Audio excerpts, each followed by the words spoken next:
Aloha nerds, I'm Jessica Nguyen, head of Contract Nerds. You're about to watch a recorded session from our Contract Nerds webinar series, where we break down real-world contract issues with experienced practitioners from across the contracts community. This session was designed to be practical, not theoretical, so whether you're in-house, in legal ops, procurement, or just working closely with contracts, you should walk away with insights you can actually apply.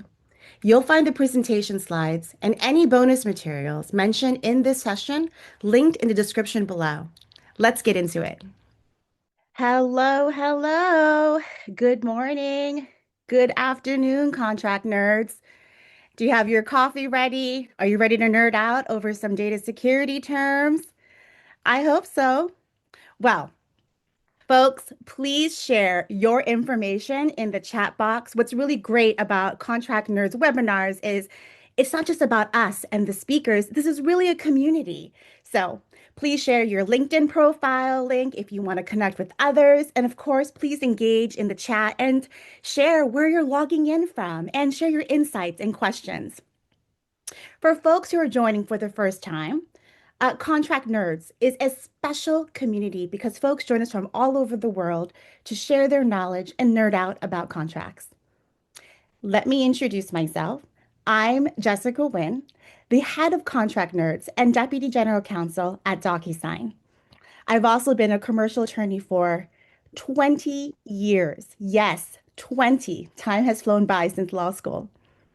Uh, a little bit about Contract Nerds before we get started. Contract Nerds is a blog, a resource, a community dedicated to contracts. Contract Nerds provides practical, relevant, and expert-driven content through our website, our social media, and our email newsletter with over 25,000 subscribers. If you're not yet subscribed to our newsletter, please subscribe in the link in the chat so you can receive our weekly emails and stay up to date with free pragmatic content and get alerts about upcoming events and resources. All right, today's topic. Today's webinar is on data security terms, essential clauses, and vendor agreements. And we have two amazing speakers for you, Cristin Flynn Goodwin and Charles Post. Data security is an important topic today as vendors we are engaging are processing all sorts of data on our behalf. Let me introduce them. Cristin is a seasoned cybersecurity lawyer who is shaping cybersecurity law and leading responses to major incidents for nearly 2 decades at Microsoft. She's also a founder of Advanced Cyber Law and also hosts a podcast called Advancing Cyber Podcast, and it's available to listen on all platforms. Welcome, Cristin. Hi, everybody. All right, Charles. Charles is an executive vice president and attorney at CIMPLIFI, where he leads the contract analytics and lifecycle management practice. Charles has led digital transformations at financial institutions to capture data points for regulatory compliance, including terms surrounding data security. Good to have you here, Charles. Welcome. Great to be here. Thank you so much, Jessica, and thank you to Contract Nerds. Yes, and some fun fact about Cristin and Charles is they are truly nerds. They both know a lot about Latin, is what I've learned from preparing for this webinar for them. So if you connect with them, feel free to nerd out about Latin with them. All right, next slide. All right, of course, because we are truly nerds, before we dive into the substance, a quick reminder that this webinar is for educational purposes only, and we're not giving you legal advice, and the opinions expressed do not reflect the speaker's employer's opinions. I'm excited to get started, but first, a quick word from our sponsor, CIMPLIFI, who has made it possible to offer this CLE accredited webinar to you all for free. Play video.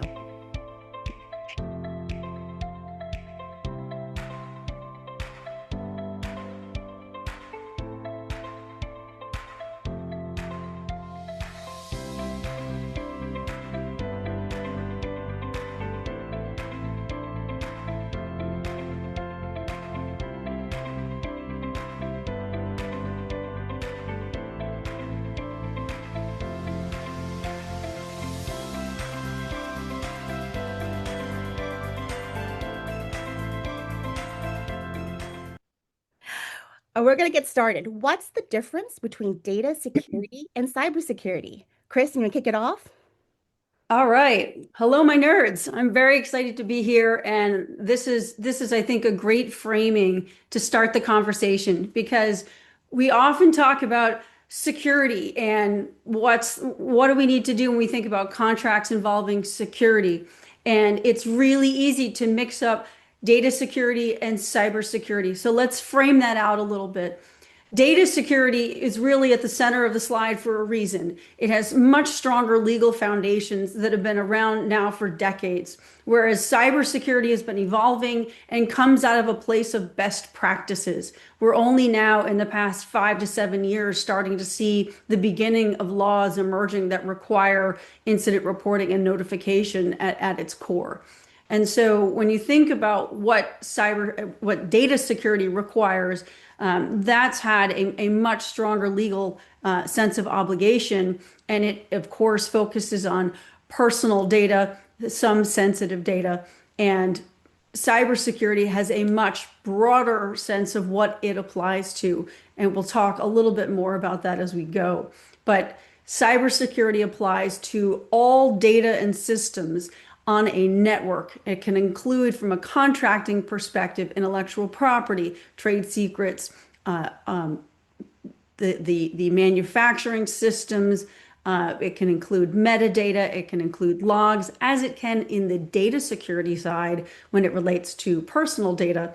But the categories for cybersecurity can be much broader. It is really important to think about cybersecurity because cybersecurity is really the foundational point.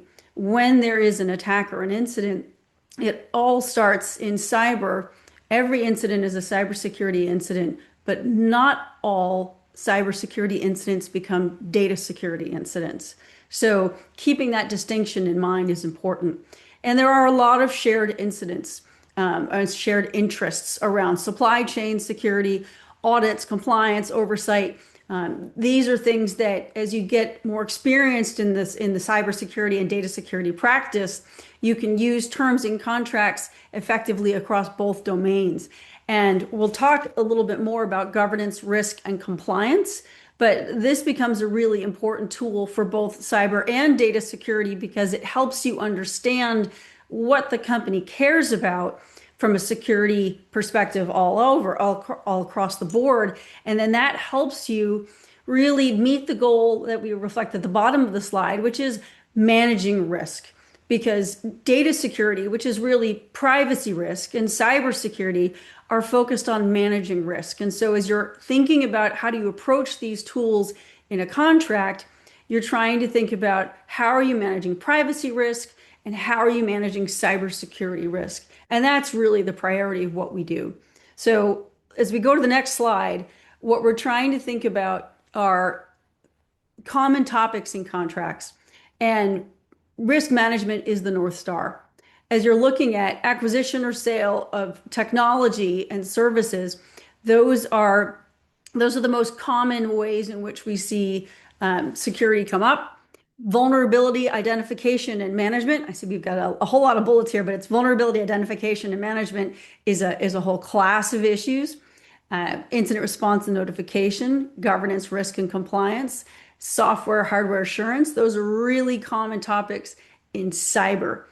Now, on the data side, we'll see, of course, that data security can show up in any case in which you're dealing with personally identifiable information, employee data, ad tech, business to business transactions, personal health information. And so that can arise in data purchase or license agreements, data sharing, data exchanges. You'll need data processing agreements to address those if you're sending customer data to a supplier to perform services on your behalf. That's GDPR Article 28. If you're doing technical data access in a sort of a platform-to-platform consideration. And so if you're dealing with, on the right side of the slide, a data security interaction, then both parties need to decide if you're a joint controller. Otherwise, the decider of how or why you're dealing with data, then they become the controller and the other party becomes the processor. And I think that Contract Nerds has done some work on data processing agreements. And if you haven't looked at that, I encourage you to go back. And this is a topic that there's been a lot of work done on. IAPP has some terrific model agreements that you can also go pull if you're looking for a sample of data processing agreements if you need one. And it's important because privacy law expects really clear written terms and instructions for data processors. And of course, everybody knows a privacy policy is a must for websites for notice. Privacy law really expects notice. Cybersecurity has a lot more play. It's an interpretation of the negligence standard because you've been working on this historically driven by best practices. You've just got a lot more flexibility. So as you go to the next slide, there's when you're a cybersecurity attorney, your client's objectives that you're keeping in mind are confidentiality, availability, and integrity.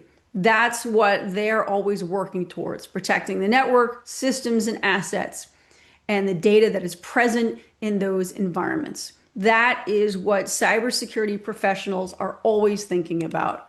Whereas on the next slide, what your regulator's data privacy objective and your client's privacy objectives are promoting individual control over personal data through laws and regulations, increasing transparency, providing control, improving protections, preventing abuse, and reducing the use of personal data, right? So that's the North Star, promoting individual control over personal data. So as you're thinking about your terms and your conditions, how are you striking that balance? How are you maintaining those objectives through the terms and conditions that you're providing? Those are things to think about as your North Stars.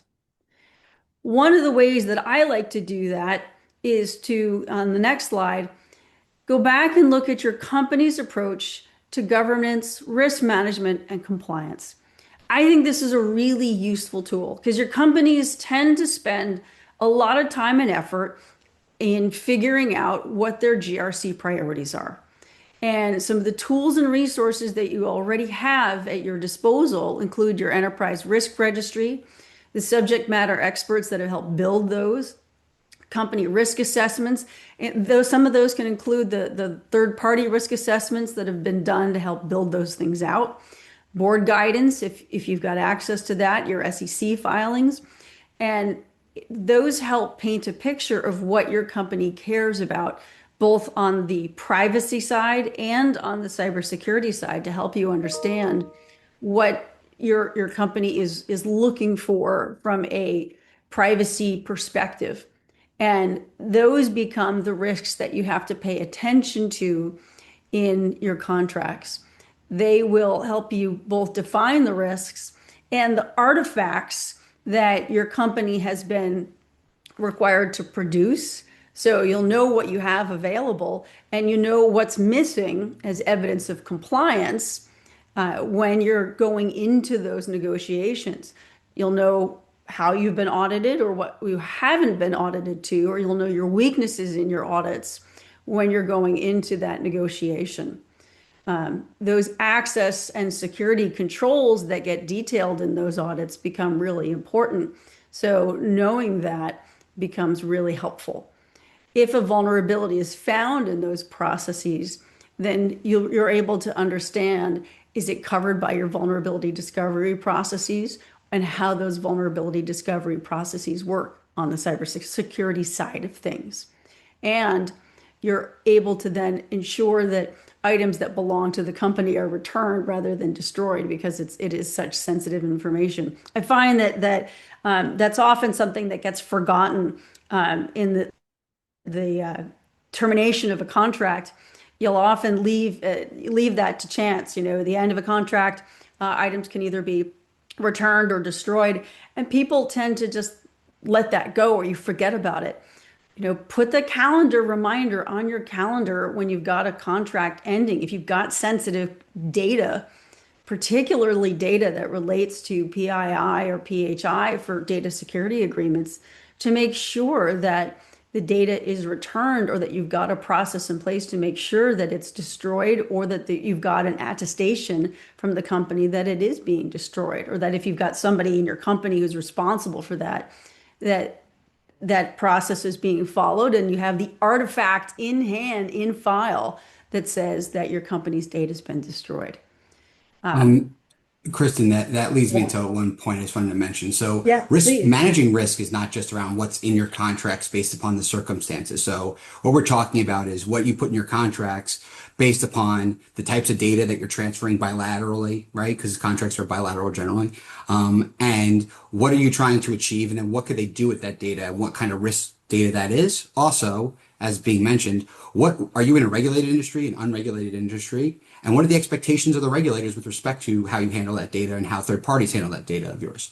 So all of that has to be considered in context when you're doing it. But as Kristen mentioned, like we're not just talking about, hey, what's important to keep it in. The ultimate irony that we discuss, in the industry, me and my team is around organizations spend, tens of thousands, millions, hundreds of millions of dollars negotiating contracts not to know what's in it. So as Kristen was mentioning, you're going to have two different types of terms. You're going to have active terms where I want to know when renewals are, obligation management, things to consider as part of your overall well-rounded advice to your clients or in-house or whomever.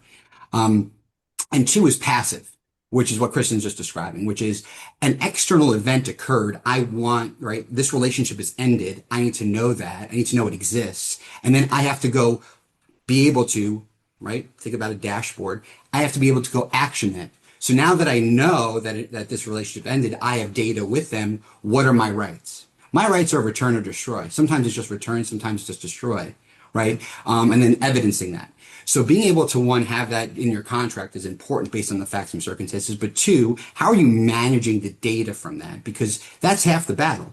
It's great that someone negotiated something in your contract 5 years ago, but it's really terrible when no one remembers where that contract even is. So being able to have that, hand in hand, not just what needs to be incorporated in it and how to do that gap analysis, retroactively, but how do you manage that data for your clients or internally, externally, in-house or, outside counsel going forward? And that to me is really the crux of like building a good risk management program as well as GRC, right? That all has to be tied not just to the I'm not saying the academia, but the practicalities of the transactional work that has to be done, but also advising on the infrastructure that has to exist to be able to manage that work, that data going forward. Sorry Oh, for the 100%. interloping No, at the. it's such a great point because that becomes the issue in litigation when you start talking about how did you manage the risk in PII and privacy data leakage during a data breach. Right. That is exactly the point. And so, that's why when you're trying to think about the priorities in risk management, if you don't have those things buttoned up before the contract, then that's exactly what comes back and bites you in the ass later. So, 100%. that's exactly why talking to your GRC teams and having that risk management in place is exactly right. And so, some of the standards that we list down at the bottom of the slide, the ISO IEC privacy framework and the NIST cybersecurity framework and the privacy framework and the basic ISO IEC 2700 series. Like these are all foundational. And if these are not familiar numbers to you and you're not comfortable with them, go talk to your team internally. And also, the looming AI risk management framework, that's out there on the NIST front. ISO IEC 42001 for the AI standard that's out there. The AI risk management space is the Wild West. That's a really hard thing because a lot of these standards are still under development. So that's going to be a really interesting area for litigation. And so I think if you're looking for an area to get more comfortable in now, it's privacy risk management because the future is going to be AI risk management and it's very unclear. Right. One of the things I want to mention is, and these are what organizations can do today within your control outside of, hey, taking all the great clauses from this webinar and being able to do a gap analysis, get your contracts and see where you have gaps based upon the standards that, Kristen and others have mentioned here today. But Also, just knowing who you have to notify in a data breach, if you have a data breach, when it occurs, that basic stuff, organizations usually don't have a handle on. And that's kind of risk mitigation 101. Because what happens is if there's a data breach, right, and it's impacting, a particular client, right, because data, right, starts out as a cybersecurity breach. We now confirmed it's a data breach. What do we do? And being able to know who you have to notify, you're starting to mitigate the next layer of damage, right? Right. So if you don't notify them, the damage is just continuing. And the reality is who really absorbs that damage? It's usually insurance companies if they have cyber insurance, but it's still something that has to be mitigated as part of it. And it's a very proactive step that organizations can take by just knowing who you have to notify in a data breach. For sure. And we're going to get a lot more into, what do we do when there's an incident as we go. So don't worry. I promise there's more coming. As we're still thinking about data security and cybersecurity contracting, I do want to highlight that I think one of the biggest challenges when you're doing a transaction is that there's four parties in every deal. You've got your supplier, you've got your company, you've got your regulator, and you've got the attacker. And I don't think people spend enough time thinking about the attacker because you have to understand your ecosystem, spend time with your technology team, understand that the technology is changing rapidly. AI is now on everything and in everything. And so understand your market dynamics because you've got startups making a crowded vendor market, you've got regulatory pressures. And so just understand who is in your ecosystem and what your technology looks like. But second, when you're facing a transaction, think like an attacker because when you start to develop that hacker mindset, and this is something general lawyers are pretty good at, look for the weaknesses, talk to your security experts and think about where in the product or service you're acquiring or where in the the workflow that you're about to enter into are you most vulnerable? Is the data of your customer or your downstream or your employees or your B2B transaction, where are you most carrying the most risk? Because when you're thinking like an attacker, where would an attacker go to exploit this transaction? That helps you think about your contractual defenses and apportion your liability. So it's a really great exercise. And if we were going to get hacked, where would we hack this transaction is a really fun exercise I like to do with contracts. And it's something you can do too. And Oh, go sorry. ahead. No, Yeah, just please. wanted to remember that it's not just between the two parties when you're trying to think like an attacker. That's why we have third party risk. So you have to think, not just, you have to think through. Again, it's a bit of a game of chess, but it has to be practical and obviously timely because you're working for someone usually. But the reality is you have to think through who are the third parties we engage with? What services do we do? Where are the vulnerabilities there? And that third party risk is including not just third parties, meaning vendor relationships, but also ventures, partnerships, et cetera. So it's a broader remit than just one dimension of vendors. That became such a vulnerability, especially in the fintech world, right? Because everybody's outsourcing functions, they're leveraging all of these things, they're sharing data because data is an asset. That became such a vulnerability that they had to create third-party risk and regulate it. So like they were like, look at this is a risk. And now we all know it's a risk. So the attacker, the mind of an attacker is not just going to be to, into your house to try to get through your garage, to try to get through your neighbor's house, right? So like thinking about how they're going to break over your moat or your neighbor's moat or your partner's moat is really important because it's a more dynamic way that you have to think it through. Oh, 100%. Supply chain, downstream risk, understanding who are the vendors of your party that you're contracting with is really important. And lastly, on this slide, understanding evidence, because when that attack happens, what logs will be created by your supplier, or what logs will they have access to Charles's point about working within their supply chain. This is really hard. A lot of cloud-based services only have logs for 30 days and then they're gone. And so if you're trying to piece together cyber and data incidents, those are often identified and determined over a period of months. And so that can mean that the data that you might need to determine who was impacted at what point in time, that evidence is gone. It's really quite fleeting. And so understanding evidence when you need to have things preserved and your rights to require preservation might be something you need to put into a contract. So if it's really that important, that's something to think about early on. So next slide. So last point on this topic before we move forward is, some success factors. Really, when you have a strong technical partner, I think that's the really the most important thing I can recommend is if you've got that client that you can work with over time and develop and be their trusted advisor and let them become your trusted advisor on transactions for data and cyber, that really makes this the most, brings the best outcomes.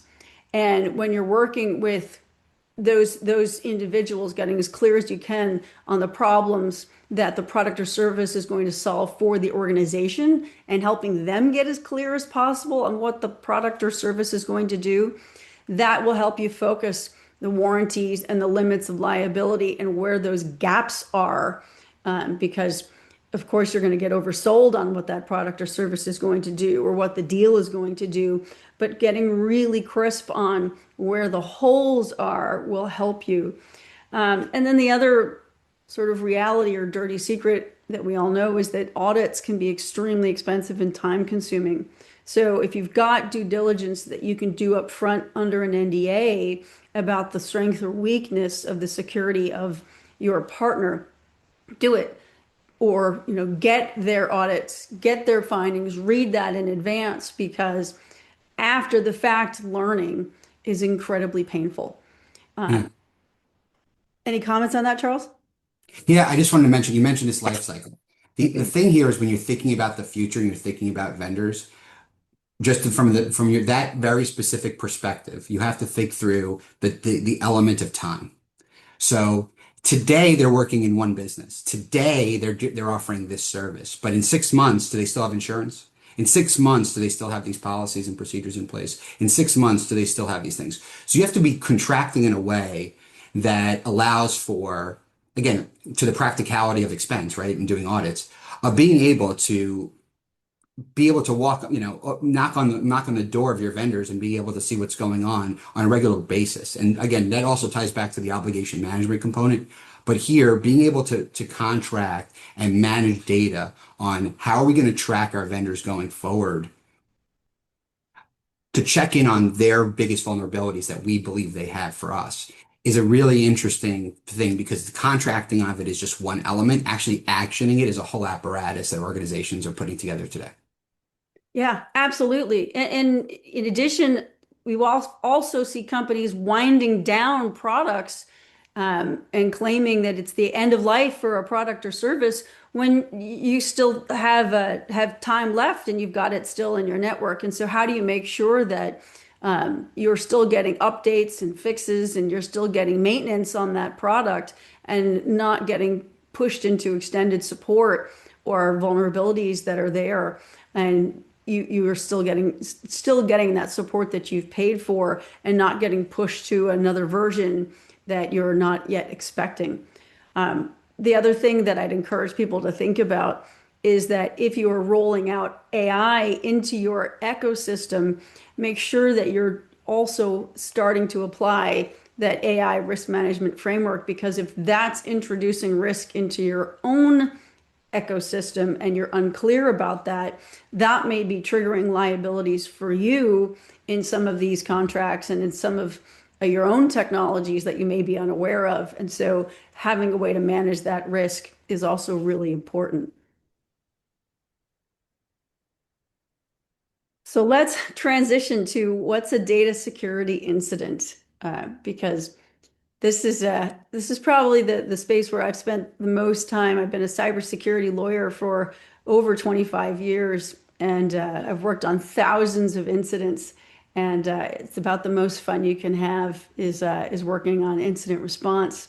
And not all, like I said, not all cybersecurity incidents or data security incidents, but the ones that are the ones that are going to keep you up at night. So let's jump to the next slide, defining data security incidents. Um, this is a really tricky issue because oftentimes you'll see a clause, and it's really important to make sure that the language doesn't say security incident. When you see language in a contract that says security incident, that should set off an alarm bell because a security incident tends to be such a generic term that it could be cyber, could be data, it could be a whole host of things. And so that definition could be so overbroad as to mean nothing and could end up sending you straight to litigation. So having a really well-crafted definition matters a lot. The NIST glossary is really helpful if you're not sure where to start and you need just a technical definition. The EU model clause language has an exceedingly technical legal definition. If you need an EU grounding for this, I've used this definition in a couple of contracts with success. An actual or reasonably suspected event, act, omission, or vulnerability that results in or is reasonably likely to result in any of the following with respect to customer personal data.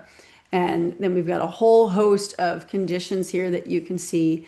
And really what we're trying to do is think about the requirements of GDPR, CCPA, and we're looking to provide notice, protection, and make sure that we're giving customers that clarity, that transparency, that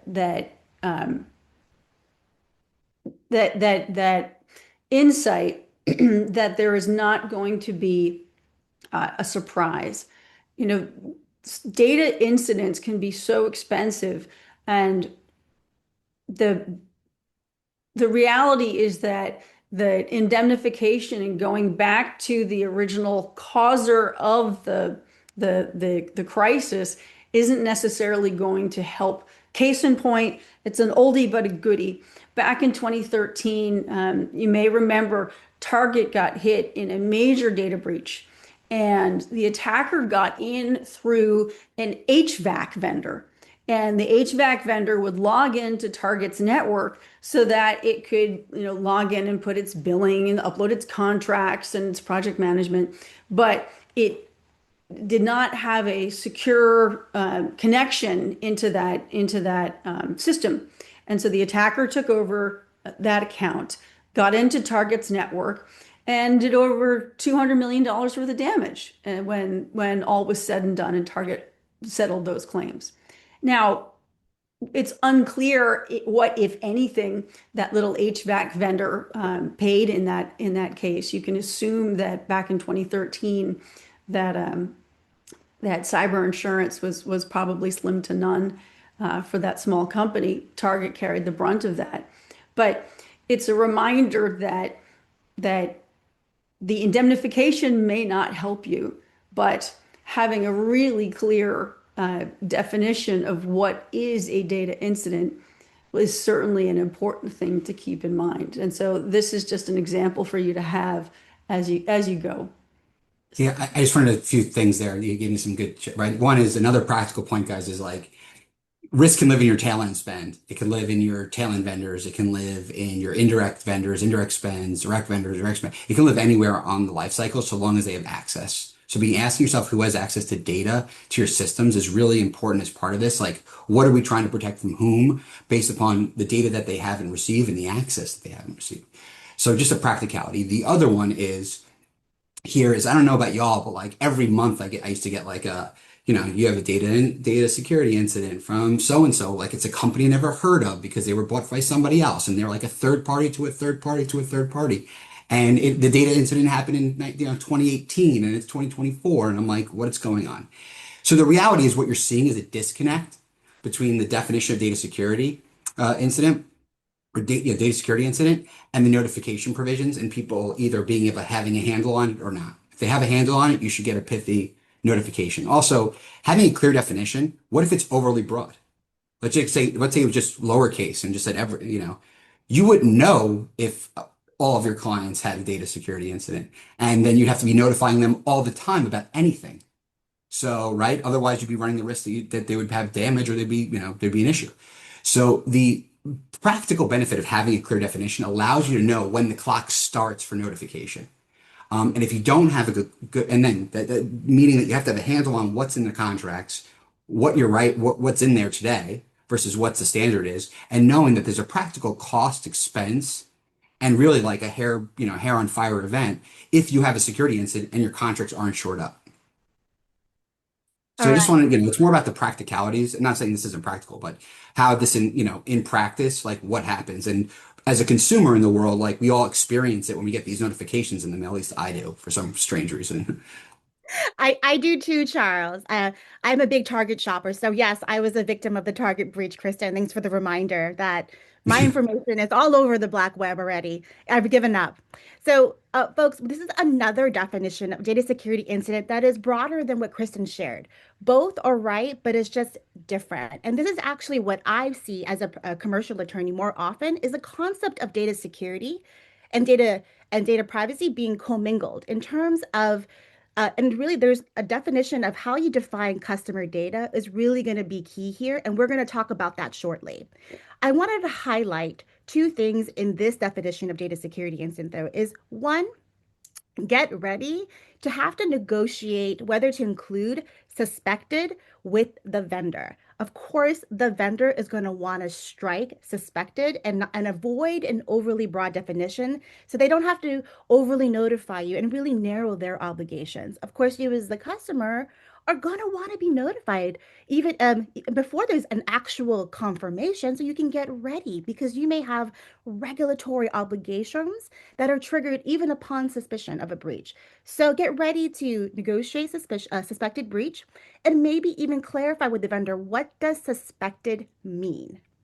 I also wanted to highlight another component that I have seen in a lot of data security incident definitions is vendors wanting to really carve out a, a breach of cybersecurity. So this analogy has been used earlier. Is cybersecurity is about protecting the house, and your data security is about protecting the goods and the jewelry that is inside the house.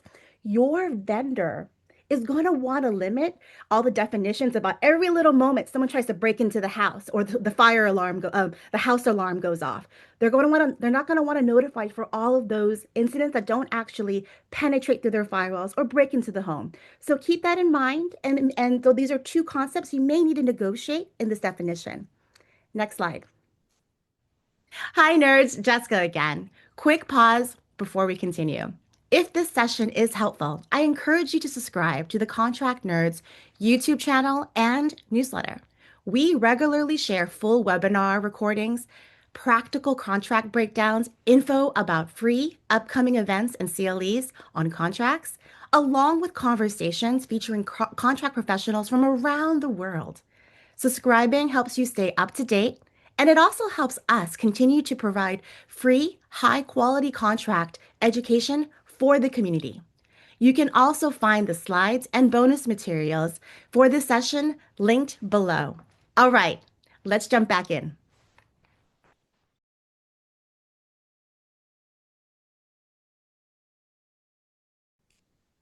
All right. Oh, we don't love a good Venn diagram, folks. So, in terms of, let's talk about the definition of customer data. So on the left here, confidential information is your broadest category. In the context of data security terms, it captures all non-public information exchanged between the parties, business information, pricing information, and even, yes, personal data and customer data. It carries confidentiality obligations that are going to be different and oftentimes less specific than your data security obligations. A vendor that is bound only by confidentiality can argue that they've satisfied their duties under the NDA or your confidentiality terms, but they may have failed to protect you from a third-party attacker.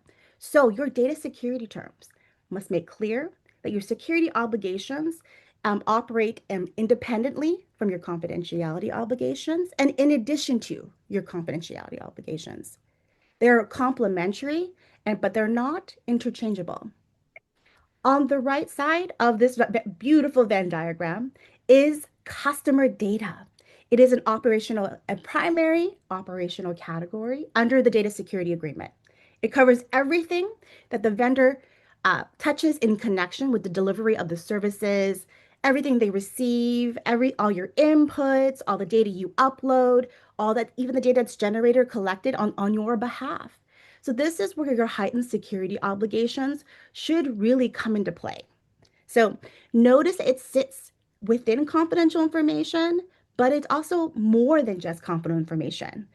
And personal data, because everything your vendor processes, because not everything the vendor processes is going to be confidential information, but about an individual, but it still warrants robust security obligations, protection. All right. What I really wanted to emphasize here is derived data. Let's not neglect that in your definitions of customer data. This is a category your vendors are most frequently going to try to negotiate and escape their obligations on both confidentiality and security. It signals a legal ambiguity here. Vendors are routinely going to try to categorize data as anonymized or de-identified and argued falls outside of their data security obligations. But anonymization isn't a binary or legal conclusion because, as we all know, an attacker or can take a couple of different data points that are anonymized and then it becomes no longer anonymized. So keep that in mind. Your data security agreement should require a defined technical standard for anonymization, audit rights to verify, which we will discuss in a few, and security obligations that apply regardless of how the vendor has labeled the data.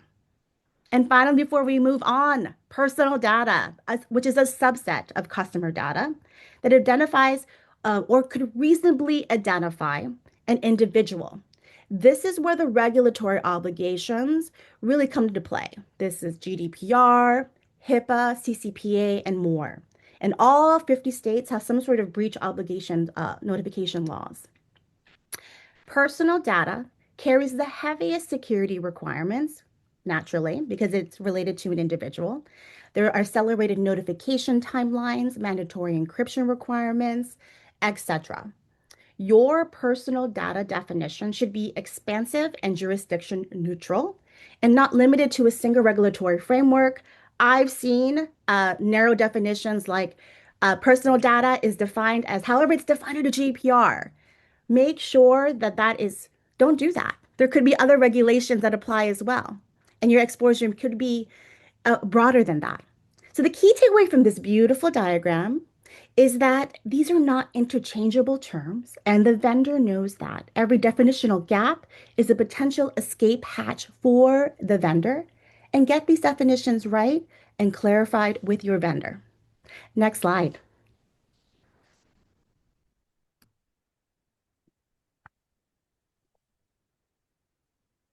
All right. Uh, Hold on here. Now that we've established that customer data, the definition is really the core part of what triggers all of our obligations under security incidents, notification obligations, and really what all the liability terms will really be attached to. As the vendor knows, the customer data definition is where the most sophisticated narrowing will happen, and they'll do it quietly at the drafting stage. And they'll have you all focus on all the liability terms like identification and limitation of liability. Fun fact, I just ran a poll on my LinkedIn profile, and roughly 70% of folks that they spend most of their time negotiating data security indemnification and limitation liability clause. So I just wanted to emphasize that do not neglect all the definitions here of customer data and security incident. Now, the The instinct in most of us and when it comes to data security agreements drafting, is to define customer data as information provided by the customer to the vendor in connection with the services. Now, that sounds reasonable in theory, but the problem is that that is really narrow because it excludes data um, that it can come with just what the vendor is collecting about you, or even derived or generated through the services. So make sure you are comfortable with the risk and definition of customer data. When the vendor pushes back here on a broader definition of customer data, and they will, your first move is to really talk about risk allocation. I have actually found that this to be a very effective method of getting some vendors, when you have the leverage to negotiate with the vendor, to broaden the definition of customer data. Because the reality is, regulators don't care about contractual definitions. All they simply care about is what data was actually breached. And a narrow definition of customer data doesn't actually reduce the vendor's exposure under the regulatory regime's eyes. All you're doing is making sure that the contract is aligned with regulatory requirements. So that can be a very effective channel. Another very effective method is using a mutual protection argument. That's what I have seen actually also be very effective, is explaining to a customer, if you're a vendor, or that to the vendor, that you understand that when it comes to security incidents, the vendor is not the only party in this relationship that can be the source or the cause of the data security incident. So going back to the Target example that Cristin shared, thanks, Cristin, for that reminder, is that it's very possible that maybe possibly um, it was the customer, Target, they were negligent in how they managed their account credentials. And it wasn't any of their vendors that were at fault. It was how they internally amongst their employees managed their account credentials that created an unauthorized access. So mutual protection argument can be a very effective way of getting a more broader definition of customer data with your vendors. Let's move on to the next slide.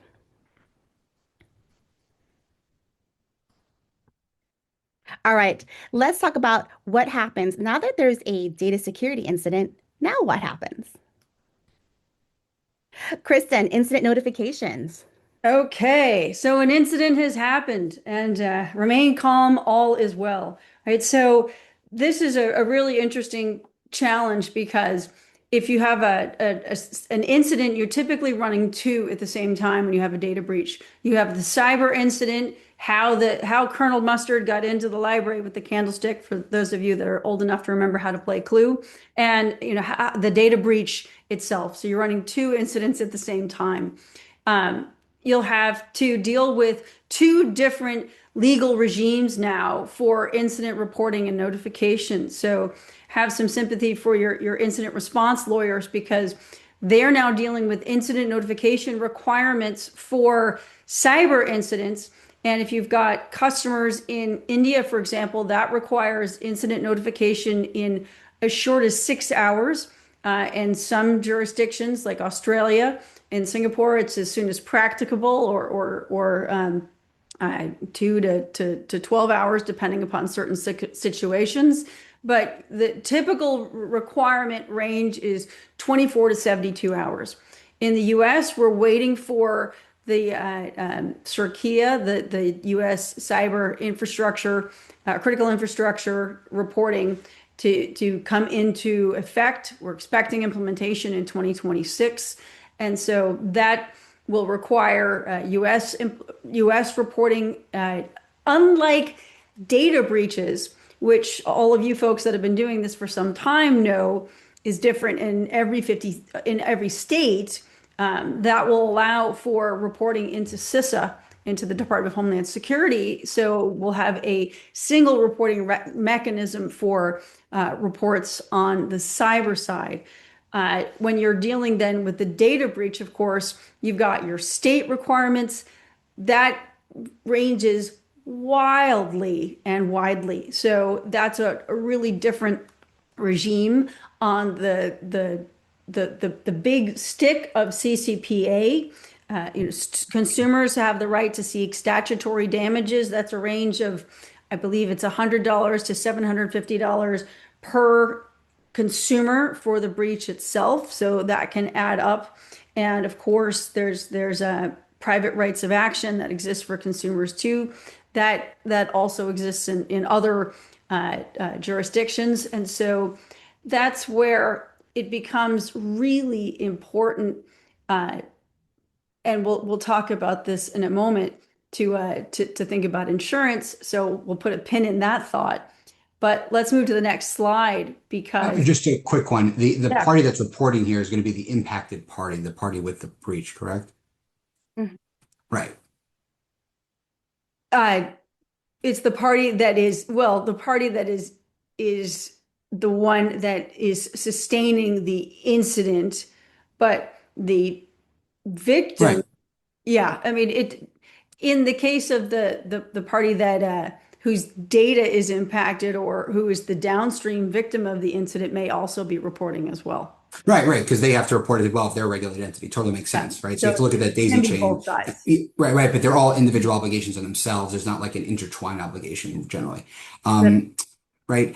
And the other thing here, just guys, is if you see in your contracts the words like promptly, as soon as reasonably practicable, reasonably, those are usually not tied to standards because usually statutory language is going to specify a period of time.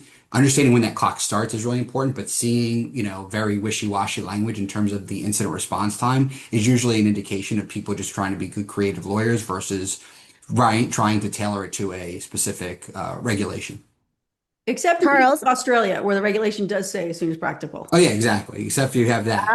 But the point being is that this is all going to be tied to the lowest common denominator from a practicality mm, standpoint. So if you have as soon as relatively practical, you have to define that internally as part of a process. Say let's that's 6 hours because India 6 hours, you have both, you have both clients or vendors that are going to be impacted. So you have to have your program and policy around being able to notify people. So all of this ties into another another arm of your organization or part of your advice to your clients that this is what it says, this is what has to be done, and these are the triggers for when this occurs, and this is when it starts. So Yeah. all the definitions we were describing earlier about how to define this, those are the starting bell of this race. mhm, mhm.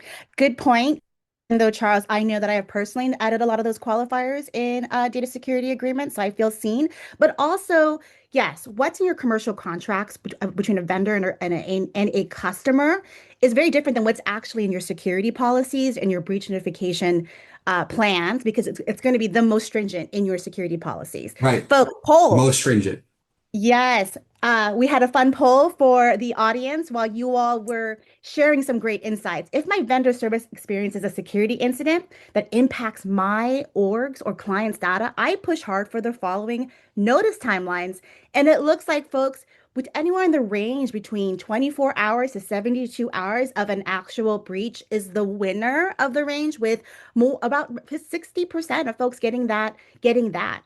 So really fun fact there, folks.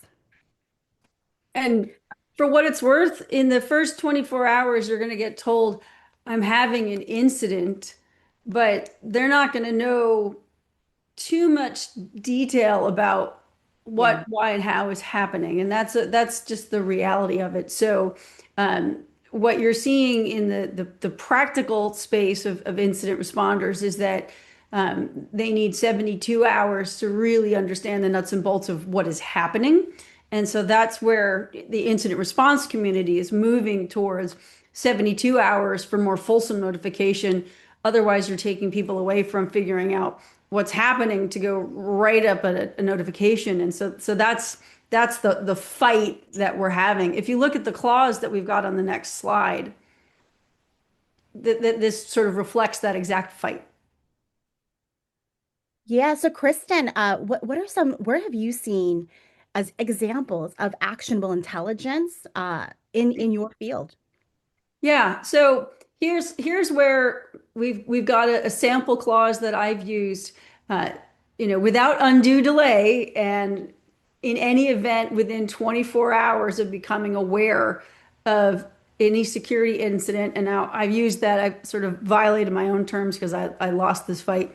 Security incident, which I defined broadly, and we've got both data and cyber up above in this particular contract, which could reasonably impact company data systems or product integrity.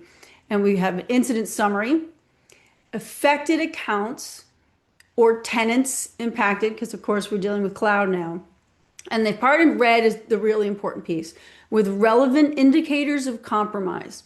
And what that means is actionable intelligence. And here's why this is important: is if I tell you that your company's been attacked, but I don't give you the data to go find, here's the accounts, here's the date and time stamp, here's where to go look, and here's where that account was going to, so you can find it in your telemetry, then your security team has nothing to work with.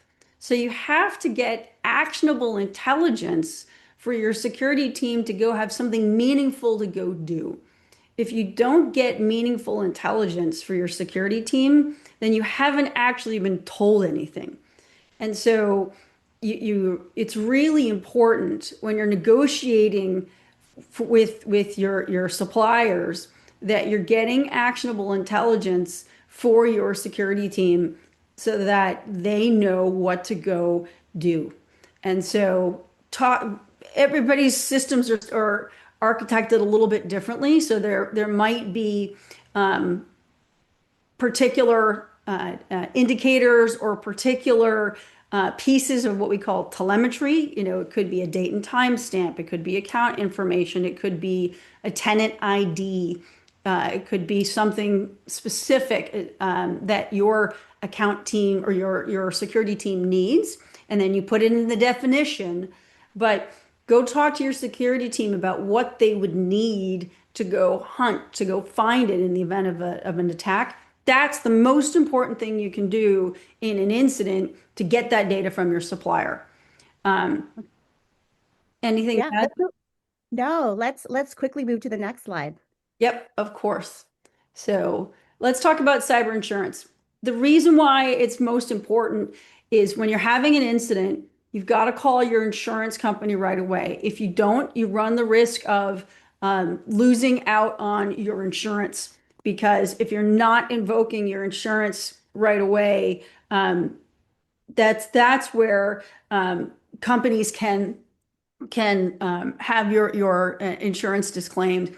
If you're sorry, this is also an area where and this is coming from a client that I was working with not that long ago, where they were trying to buy cyber insurance, but what they were actually buying were three different policies under the heading cyber insurance. It was privacy insurance, cyber insurance, and then this other concept called technology services, which was coverage for any issues arising out of their use of third-party products and services. We all use third-party products and services like AWS and Google and Microsoft. So make sure you're paying attention to the technology services coverage if that's an issue for you, because that often gets overlooked.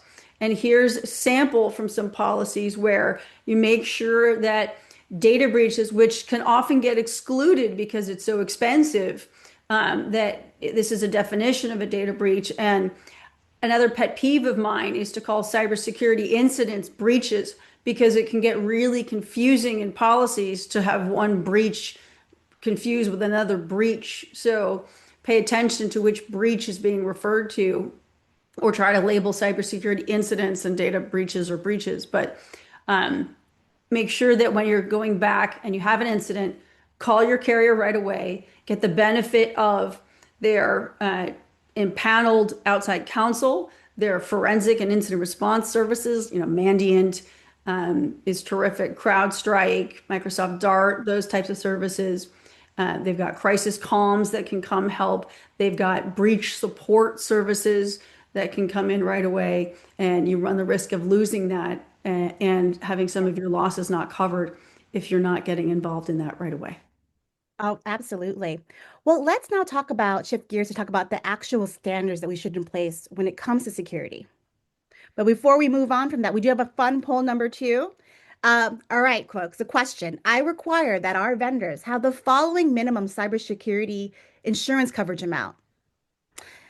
There's 1 million, 5 million per claim, or 10 million per claim, or more than 10 million per claim. So let's see what we're kind of seeing, folks, as the market standard for cyber insurance coverage that we are requiring of our vendors.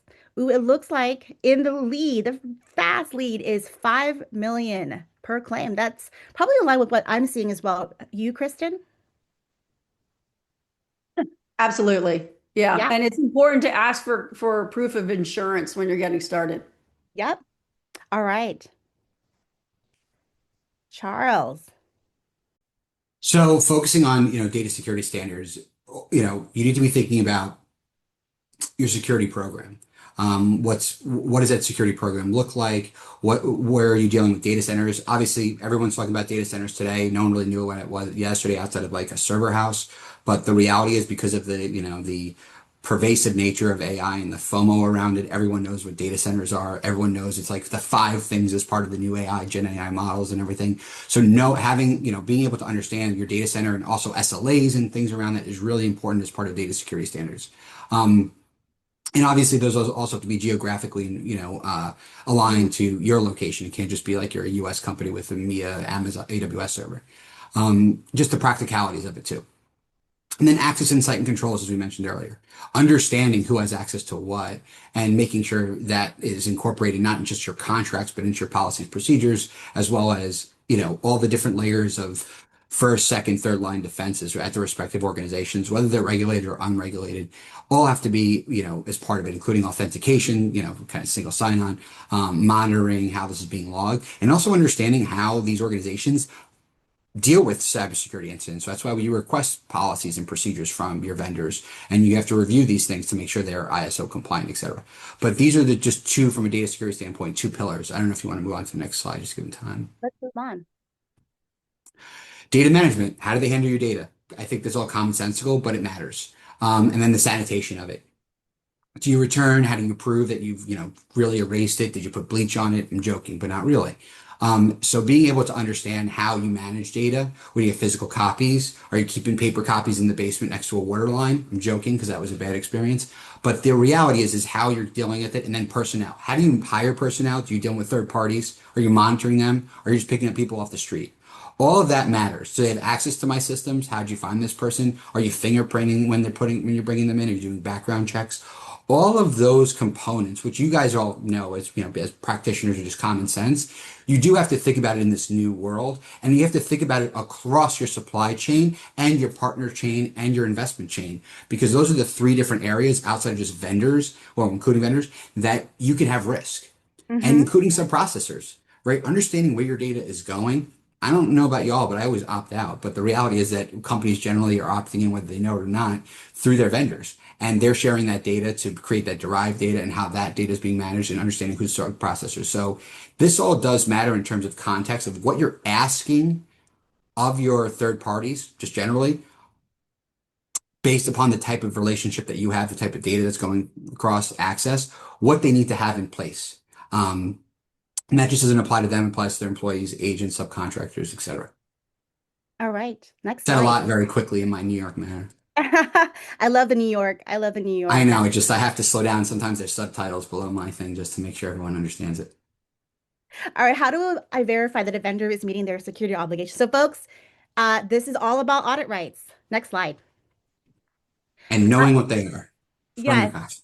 Yes. So we'll just quickly move through the next few slides, which we just provide you the basic certifications and standards that you should be seeing and requesting of your vendors: ISO 27001, SOC audit reports, and NIST. A quick clarification: SOC is not a standard or certification. It is a third-party audit report. So that is oftentimes what you will can request from your SaaS vendor, and it's done by a third party to audit it. So just some quick clarifications. Next slide. We also share some other certifications that are really industry specific: PCI DSS, HIPAA, and FedRAMP. So feel free to look at these slides and think through whether or not they apply to your vendor deal. And all right, next slide. Yeah, don't hesitate to reach out either if you have any questions. Yeah. Hey, so folks, we're going to jump to to the audit clause.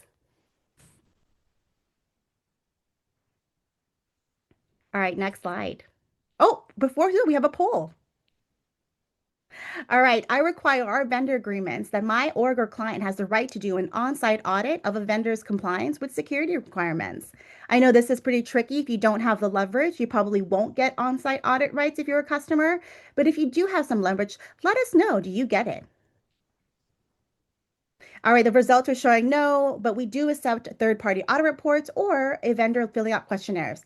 You are not alone. That is what I see as market standards well, because the reality is doing an on-site audit is both very expensive for the customer and for the vendor. All right, so folks, here is some sample language that you're going to see with audit rights very quickly. It is this is what's standard. The first language here is the audit rights language that is very typical and you should be able to secure from a vendor. The below language about customer audit rights regarding an on-site vendor and being able to engage an auditor is where situations where you do have more leverage, and this is very typical language when you do have that right. Next slide. Remedies if a security incident happens. All right, next slide. Folks, before we dive into indemnification and limitation liability, really the operational remedies that are really going to be pragmatic is getting service credits for downtimes, making sure that these remedies are in your SLA terms.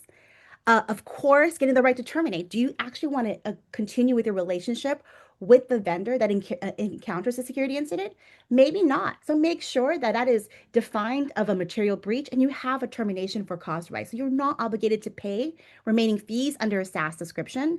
And then very rarely, a third operational remedy is step-in rights, extreme circumstances only, where you can actually step in as a vendor and actually carry on the service. Next slide.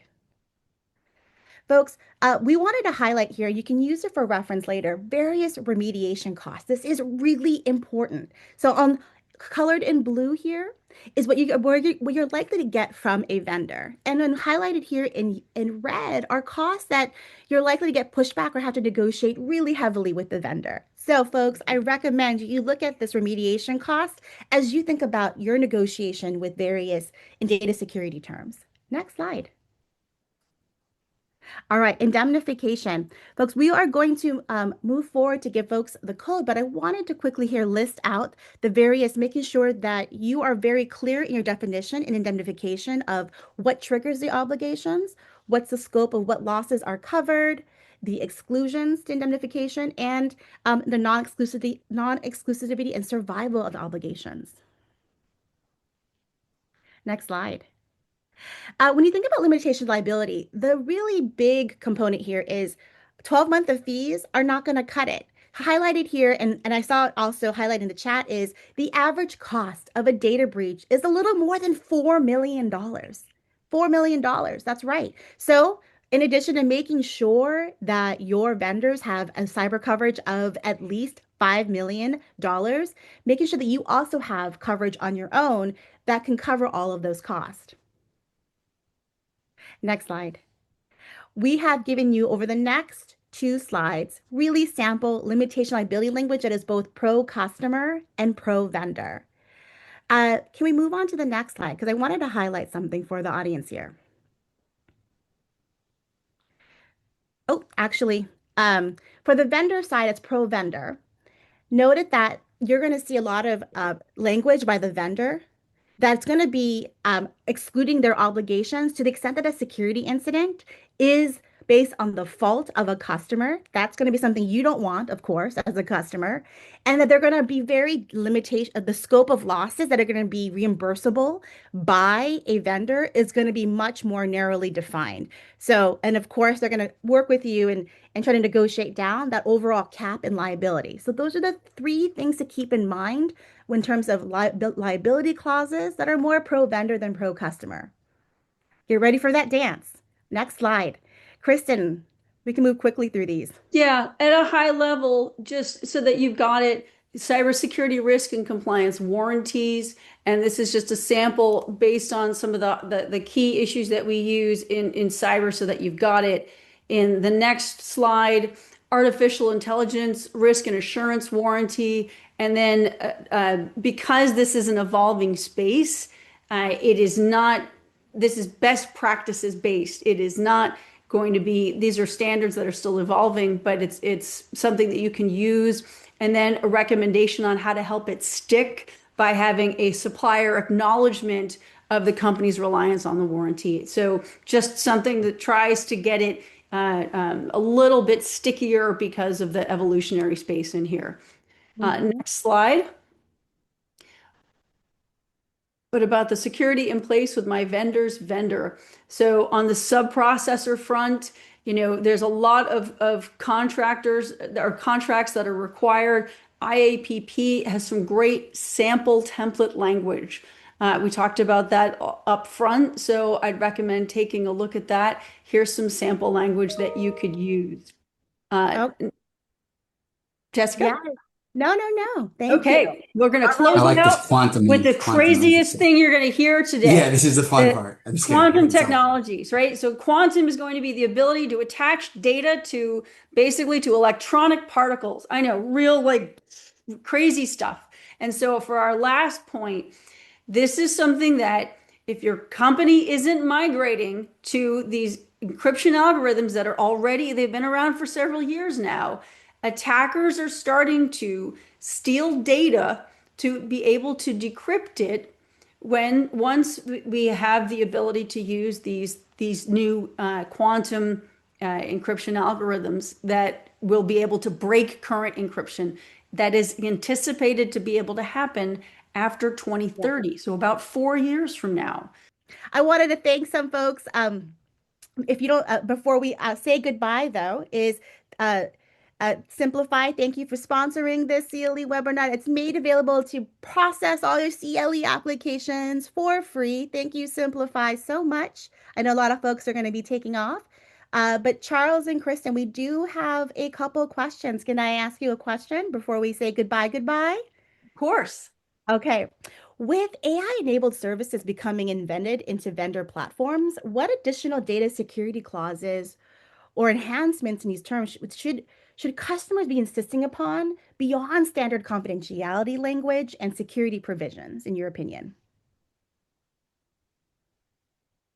That's a great question. That is a great question. You know, Yeah. I'll kick it off. Since I've had time to process it a little longer than you both, is that it goes back to our presentation that making sure that the definitions of customer data is inclusive of all of your data that is derived or generated through these AI tools and not just the inputs or any data that you particularly upload. That is one area of clarification definitions. And that also applies to which will then impact security incidents and notification obligations. And then also clarifying each party's role. So not just necessarily the vendor, the SaaS provider, or a customer or user, but there's also now these LLM providers who are the deployers. What are their obligations on security incidents, not notification obligations, et cetera, and liability? They're now not just an attacker, there might be four parties involved when it comes to security incidents in the AI era. I agree with that. I think it's important to look at it technically. How will that AI use whatever data or how is it going to be used? So sort of think about it from a risk management perspective, because how it uses that data that you're going to put into it, that's how you have to think legally about how you're going to manage those risks. And so you think about what its output, how it's built. Does it have open source in it? Does it have third-party code in it? So do you have to worry about open source vulnerabilities, third-party responsibilities, and third-party IP? Do you have to worry about other AI agents that get plugged into it that have autonomous rights to make decisions in it? So who controls that AI? Is Mhm. it controlled by humans? Is it controlled by other agents? All of that. So is it human controlled? Is it agent controlled? All of that factors into the ability to contract for liability and risk. So Yeah. that's where having a strong human partner, technical partner, and having a strong sense of the governance, the risk management, and the technical elements of it really come down to having a solid Yeah, contract. that's great. I completely agree with you, Kristen. Like I would just add to that, just I don't know if you have to add things to your contracts. I think it's more just like really understanding. I don't know if anyone has enterprise licenses to GPT or OpenAI, but like you see how many times they've changed their model. Same thing with Anthropic. Like they Yeah. change things a lot and they push it out. And there's not going to really be a contractual provision saying you can't do something, right? Or trying to stop them because you're kind of buying into their subscription. You have very little, you have some negotiating power depending on your size.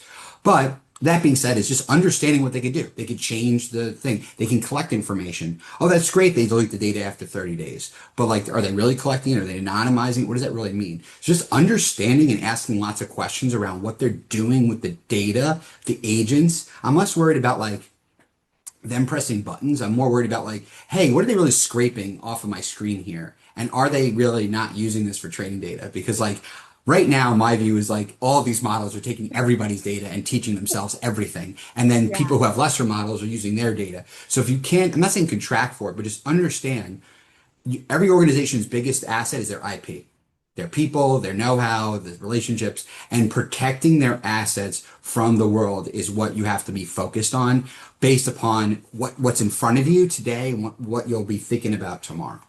Yeah. Claude, OpenAI, and Copilot, they all have really clear licensing terms. So when you're licensing, go read them. I have spent a lot of time with those. I Where the figured you risk read them. sits is when you're building AI for client interaction, and there you wouldn't believe the things that customers type into AI. I Right. mean, that's where your legal risk comes in. And so, as an attorney, thinking about how do you help your company manage your legal risk, it isn't when you're licensing with one of the big guys.